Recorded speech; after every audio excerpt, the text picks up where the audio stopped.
This move is so overpowered, and trust me, it is a must use. You are hurting yourself so much if you did not use this. It has helped me win so many games. All 2's teams need to know about this. Hey, what's up YouTube? It's Story of Sam, back with my first 2K video in a very long time.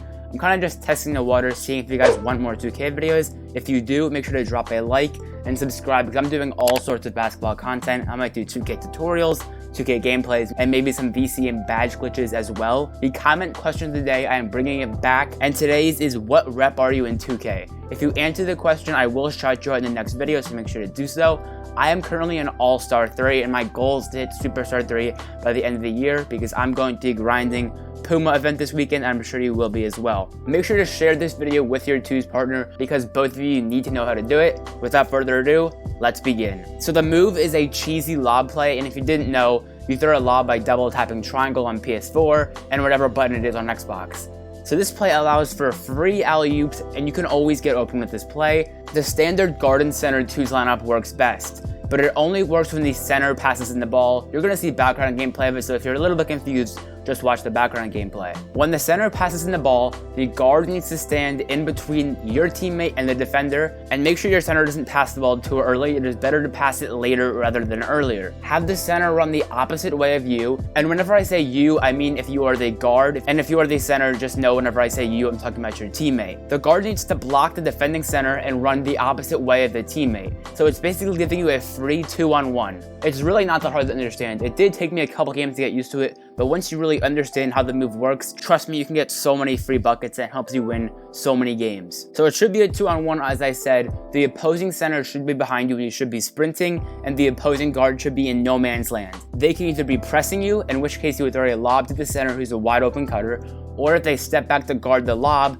then you can take a easy close shot. Because you know this year in NBA2K20, close shots are extremely overpowered. You've probably played so many teams that just shoot close shots the entire game. Those short little fadeaways, and they are always green. Those are great shots as well for this play, so it sets up some of the most overpowered things in 2K, lobs and close shots this year. And it works best with a finishing center. I am the guard, and I like throwing lobs to a finisher or a slasher, but it would work with any center that can catch and dunk lobs pretty effectively. And a playmaking guard is also the best bet for the guard, but trust me guys, you can do this on a pure sharpshooting guard. My guy that I use when I play 2K, he is a pure sharpshooter, but he can still throw dimes to my center and get easy lobs. Some important badges to get are Lob City Passer, Silver, or higher for the guard.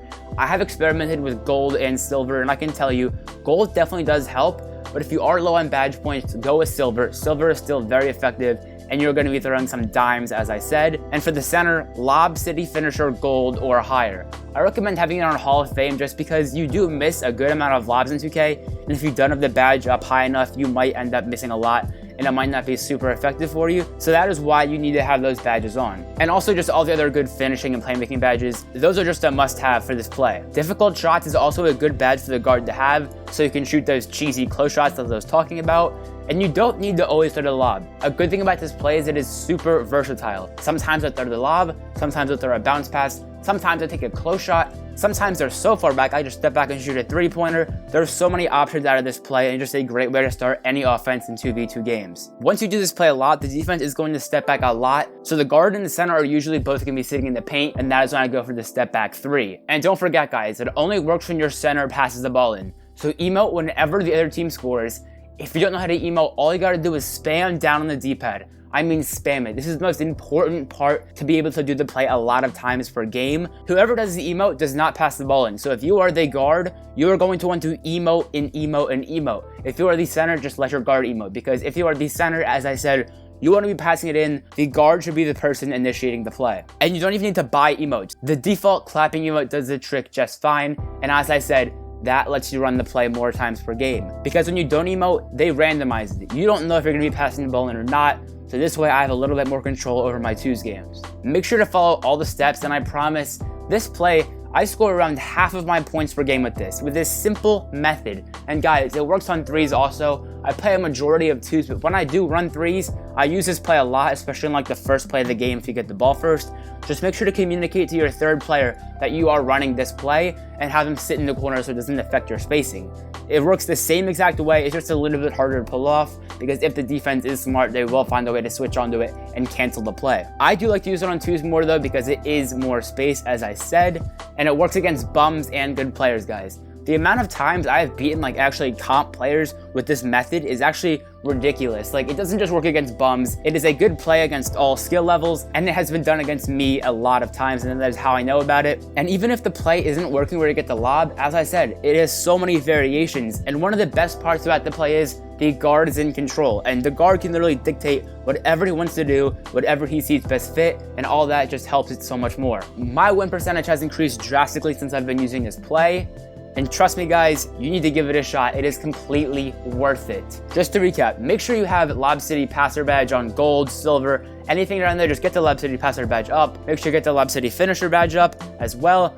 Those are just really important badges, as I was talking about before, and you can get other badges. Another good badge for playmakers is Floor General. So if your teammate doesn't have the highest dunk rating, Floor General can increase his dunk rating, so it'll help you even more catching these lobs. Anyways, guys, I hope you enjoyed. It has been Story of Sam. If you did, make sure to drop a like on the video so I know you want to watch more 2K videos. Subscribe if you want all sorts of basketball content. I'm uploading all basketball on this channel 2 times a week. And make sure to answer the comment question of the day before I shout out the next time I upload, which will be Wednesday. What is your park rep, guys? What is it? Mine is currently an All-Star 3, as I said, and I'm super interested on what you guys are. I hope you have a great rest of your day. It's been Story of Sam, and I'm out.